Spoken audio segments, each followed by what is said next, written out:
Bare Knuckle 2, better known as Streets of Rage 2 in the West. Definitely the pinnacle of beat 'em ups for the Sega Mega Drive in my book. Okay, let's give it a start. Okay, we got your average 4 sets of 4 hard knocks.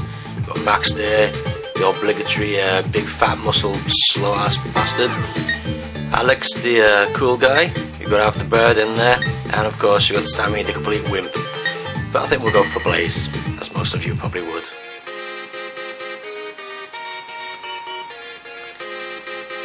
Okay, so here we go. Bare Knuckle 2, as you probably guessed, and if you didn't, you're probably a bit retarded, is the second Bare Knuckle game in the series. Released in 1992. I remember playing this for hours on end when it first came out.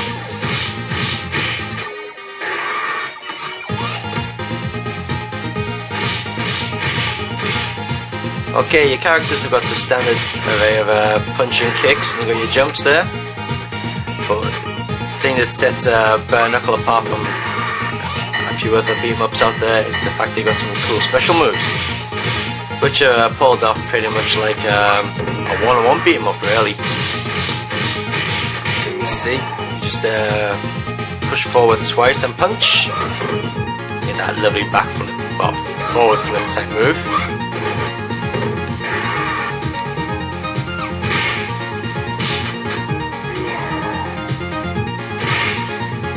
A knife, stab him to death, throw the knife as well. There you go. If you hold down jump and the punch button, you get this lovely rotation kick here.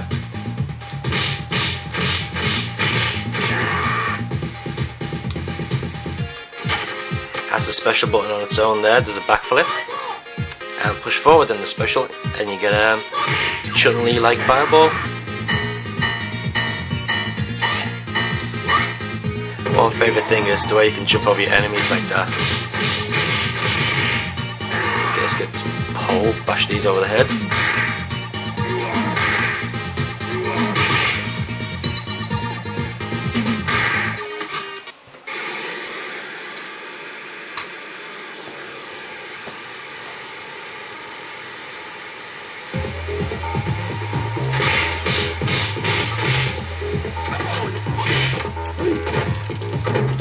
Boss time.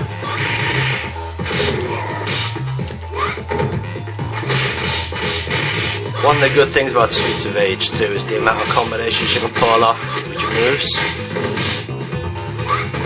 You can be punching the guy in front of you, then you can turn around and suddenly start smacking the guy behind you. You know, let rip with a couple of specials or whatever. Just give me chicken there. Well, he didn't last long, did he?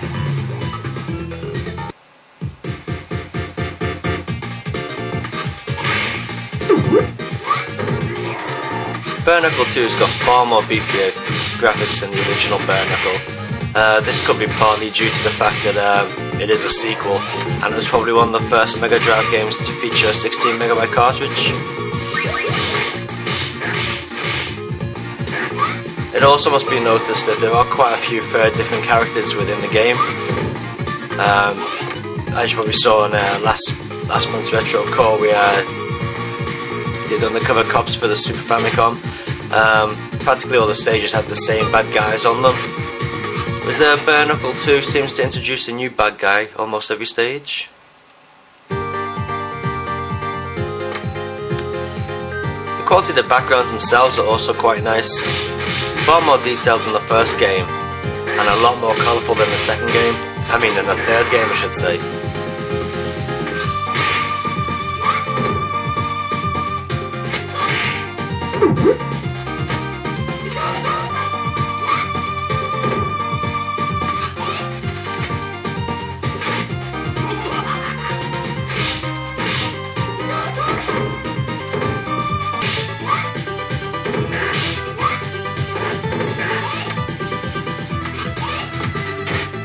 One nice feature about Bare Knuckle 2 is when you play a two-player game, you can actually combine forces by one person holding the other person, sort of like this, jumping over and flinging them to perform some sort of charge attack.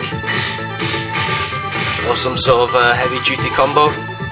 Unfortunately I'm playing on my own because I'm a bit of a sad bastard, so I can't show you that at the moment.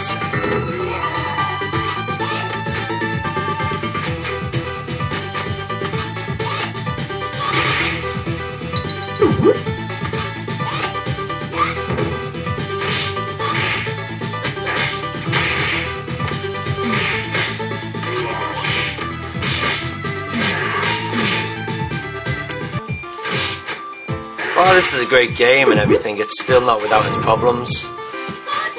Sometimes when you do special moves, such as that fireball just did then, she'll keep repeating the actual move until it hits somebody, which doesn't seem like a bad thing, but the fact that it takes energy from you every time you do it, you can push it off. You can actually lose quite a bit of energy without actually hitting anyone. These guys are really annoying. What we have to do here is get rid of these guys and sort of kick them off the bikes, which is easier said than done. Oh, lucky they don't missing me. There you go, here's one off.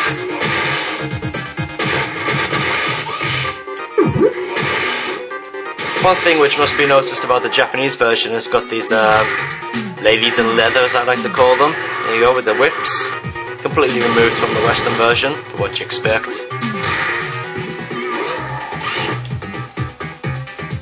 Just knife her for a bit. There you go, take that. Let's get to a sexy pose. There we go. Just not being picky. Now, one of the most annoying things about the game are these fat bastards. I don't know what it is, but whenever they put a fat bastard in and beat him up, he's always a pain in the ass. You got them in Final Fight, you got them in Streets of Rage. Everywhere.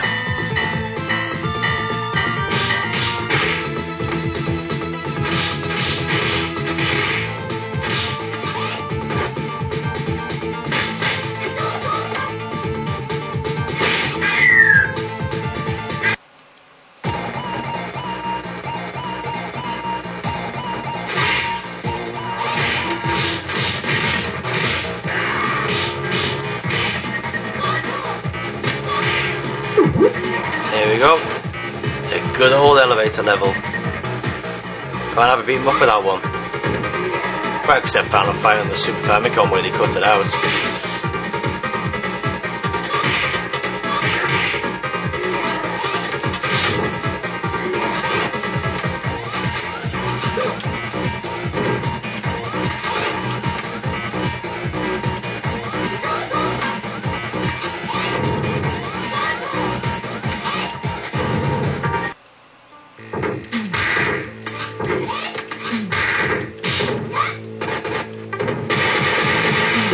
So why should you buy Bare Knuckle 2?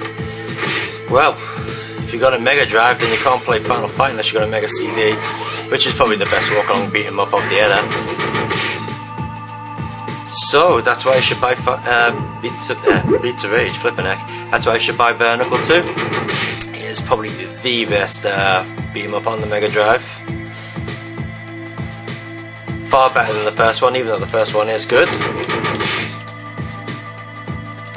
And absolutely cacks on the third one, I think. The third one looks bloody awful. Graphics on it don't look anywhere near as good as this. And the sound on it is pathetically bad. I don't know what Yuzo Kushido was thinking when he made the sound for the third one, but I know what I'm thinking. It sounds like it's bloody crashed. Anyway, so we're going to give Bare Knuckle 2 a retro core score of 8 out of 10, which is quite good going.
Soul Calibur for the Sega Dreamcast.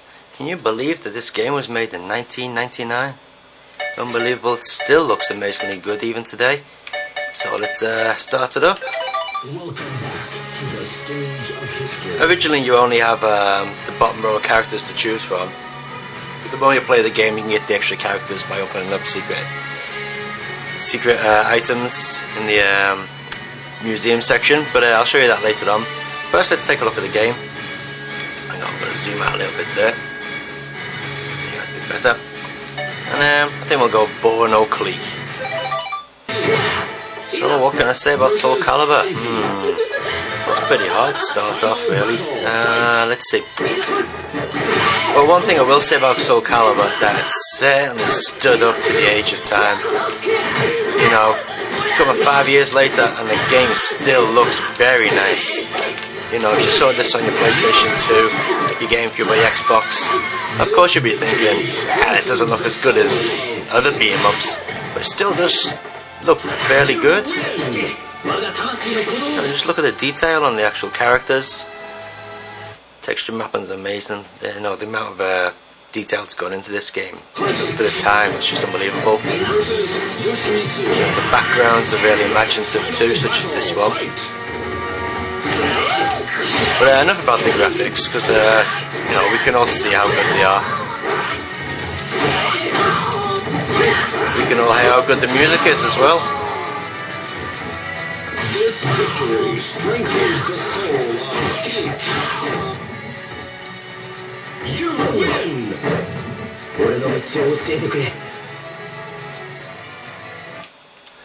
So probably what you want to know is, how does the game play? Well, the game plays quite well actually. If you played Soul Edge in the arcades or the PlayStation, or Soul Calibur 2 on the GameCube or whatever, then you'd be pretty familiar with the way this plays. You got your standard buttons, you got your weak, medium, high attacks, you got your kick there, you got your block, which I've killed it now so I can't use it. Way of doing various motions on the D-pad in combination with buttons brings out all the different moves. Each character's got a fair amount of moves, you know, you're talking around about 30 odd moves each or more. But the thing is, the connection between the moves is so fluid that it doesn't seem like they're tacked on at all. Also, a combination of two buttons and different pad moves can bring you out different moves. There's a throw from the side there. If I throw it from the front, the back, or left or right sides, get a different type of throw each way. You win!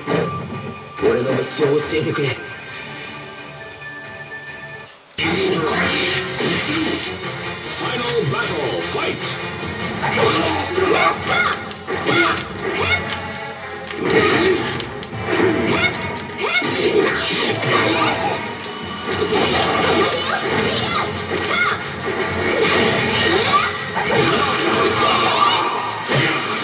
A downside with Soul Calibur is, you know, pretty much like many one-on-one beat-em-ups, you can get some complete tit who hasn't got a clue how to play the game. Yeah, somehow he just manages to win by bashing the buttons, which can be quite annoying, especially when you're trying to pull off some impressive combinations.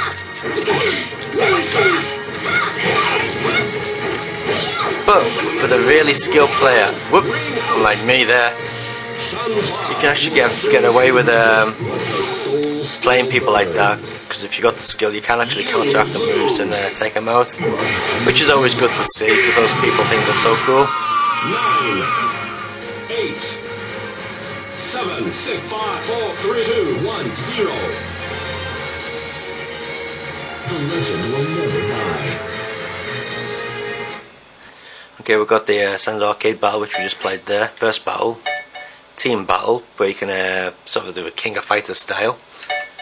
Time attack, basically you see how many people you can kill within a time limit. Survival, see how long you can last. Extra survival. This is quite an interesting one. One hit and you're dead. So basically, whoever gets the first hit in is the winner. So basically you've got to see how many people you can beat. and the obviously practice mode and options.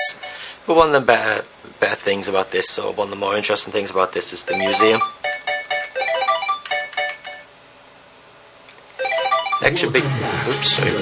Exhibition theatre, where you can actually watch your guys do the moves. Just watch them battle out and show you this stuff. Gives you some information on the character as well.